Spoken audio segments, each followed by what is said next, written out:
শিখে গেছি। আমি সর্দারকে স্ফটিকগুলো আনতে বললাম।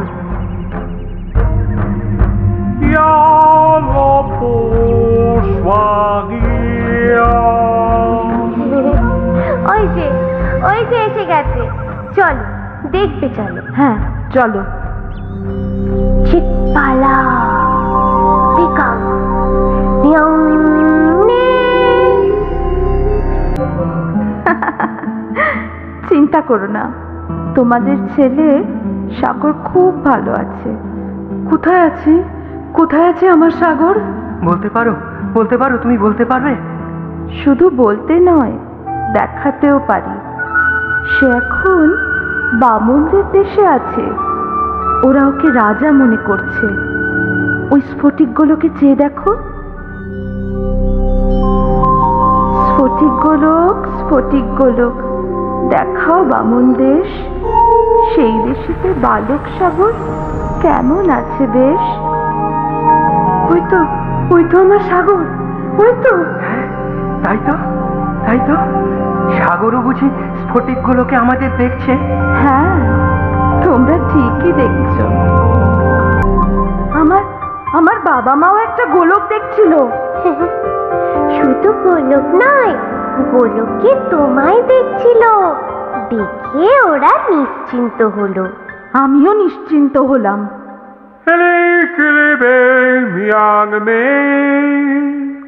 চিপকা ইপকা রে। ওরা কি বলছে? বলতে আমার লজ্জা করছে। কেন? ওরা আমার বিয়ে দিতে চায়। সে তো ভালো কথা, লজ্জার কি আছে? পাত্রটি কে বলো তো? কে?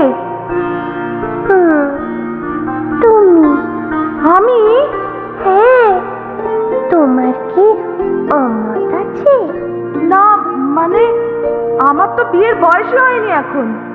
আরে সে কি আমার হয়েছে নাকি? এদের এখানে বাল্য বয়সে বিয়ে হওয়ার রীতি। আমার সাথে তোমার বিয়ে দিয়ে ওরা তোমাকে রাজা করে রাখতে চায়। কিন্তু তুমি না বললেও ওরা শুনবে না। তোমার কি মত? ওদের ইচ্ছে আমার মত। আমি তো ওদের রানী। ওরা অখুশি হয় এমন কাজ আমি করতে পারিনি। ঠিক আছে, আমাকে যখন ওরা রাজা মেনে নিয়েছে, ওদের খুশি করা আমারও কর্তব্য। শুনে খুশি হলাম।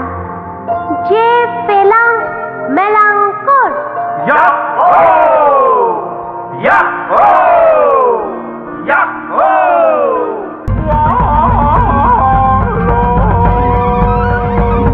কিরে সাগর, উঠবি না?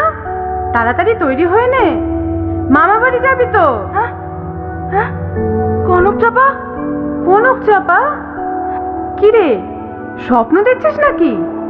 ওঠ, তাড়াতাড়ি ওঠ সাগর। নৌকোয় করে মামা বাড়ি যাবি না?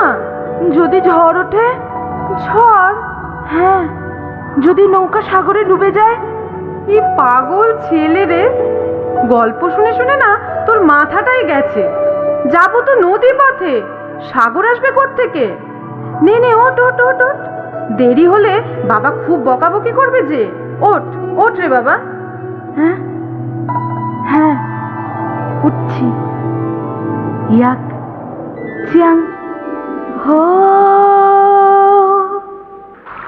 নদী পথে সাগরদের নৌকা ভেসে চলে। আকাশে রামধনু দেখা দেয় না। সাগরের মন যেন সেই বামনদের জন্য আর কনক চাঁপার জন্য কেমন কেমন করে ওঠে।